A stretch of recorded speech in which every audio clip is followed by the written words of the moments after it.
name's Zoe Harcombe and I'm author of The Harcombe Diet.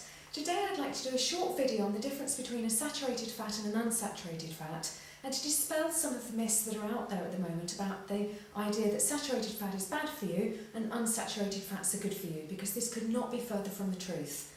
On this flip chart here, and I hope you can see it okay, if not you could search for this on the internet very, very easily, the top diagram is chemically what the compound of a saturated fat is. Now, fat will always have this COOH at the end, which is just the terminology in chemistry for a fat.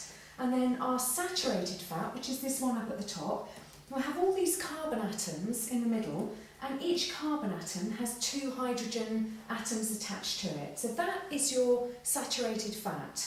Now, this is your unsaturated fat, chemically speaking, because let's get back to the basics of what actually is the difference between a saturated fat and an unsaturated fat. Still has the same COOH, so it's still part of the fat group, but it actually has this break in the middle here, where you can see that you've got 2 carbon atoms that don't have the hydrogen atom with them.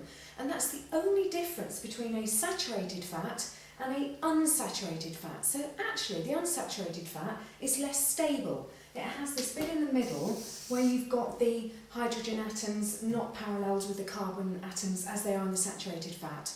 Now, the only unsaturated fats that we need to worry about are monounsaturated fats, where one bond is broken, and polyunsaturated fats, as in this case, where you've got more than one bond broken. So you've got more than one H missing.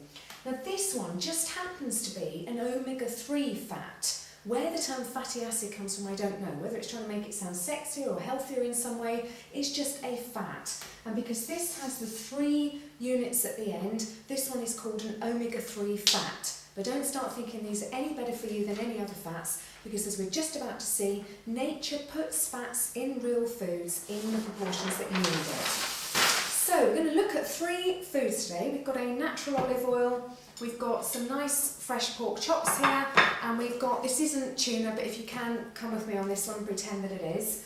And we're comparing 100 grams of each of these foods. Now, of course, being real animal foods, meat and fish are the only food groups that don't have any carbohydrate whatsoever. And olive oil also has no carbohydrate whatsoever because it is completely a fat. So none of them have any carbohydrate. Here's where it gets quite interesting, because olive oil also has no protein. It really is 100 grams out of 100, so 100% fat.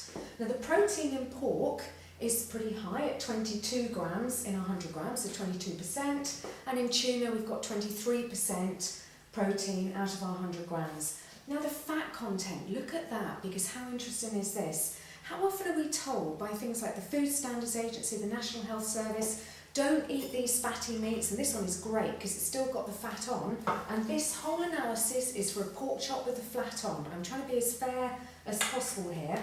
So the olive oil, 100% fat, and only 7% fat for the pork, and 5% fat for the tuna.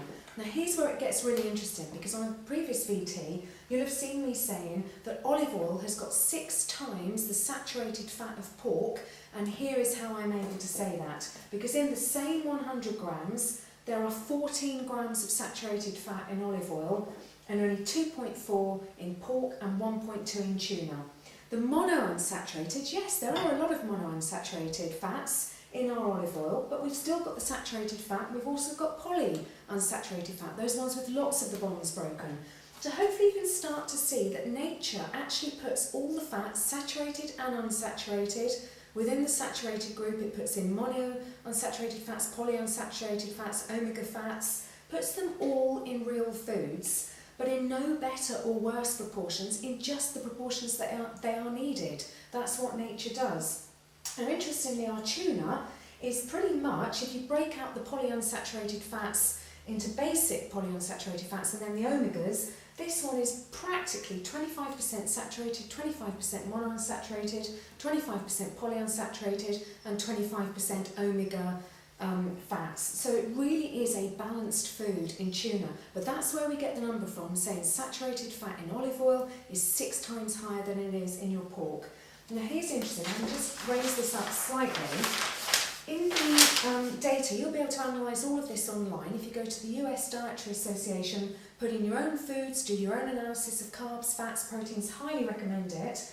They will give you an overall nutrition score for each of the foods on there. And olive oil scores 5 out of 100. So this marvellous food, the source of the Mediterranean diet, scores 5 out of 100. The pork overall scores 36 out of 100. And the tuna overall scores 50 out of 100. And that will be on lots of things in terms of the fat content that's in there, the protein content, the nutrients, vitamins, minerals. Here's a very interesting one as well, because this is the overall amino acid score, and we need amino acids. It's an essential part of our diet. Clearly, not having any protein, olive oil has no amino acid score at all, whereas both the meat and the fish have 150 and 148. Only animal foods can even score over 100. All the vegetarian foods, the beans and pulses, score way less than 100 because they're not complete proteins. So the foods that we should be eating are real fats, real proteins in the form that nature delivers them. And there's just one more food group to talk about, and that's dairy products, because a lot of dietitians will say, oh, well, have the low-fat versions of the dairy products, and then you're cutting a lot of saturated fat out of your diet. Yes, you would be, but why do we need to cut saturated fat out of our diet? It's an essential nutrient that our bodies require. Nature very sensibly delivers fat-soluble vitamins in dairy products. So the vitamins A, D, E and K, the fat-soluble ones, are very prevalent in dairy products. So nature very sensibly puts fat in with fat-soluble vitamins so that you've got the delivery mechanism to get the vitamins absorbed by the body. Humans, incredibly stupidly, then take the fat out and therefore take out the delivery mechanism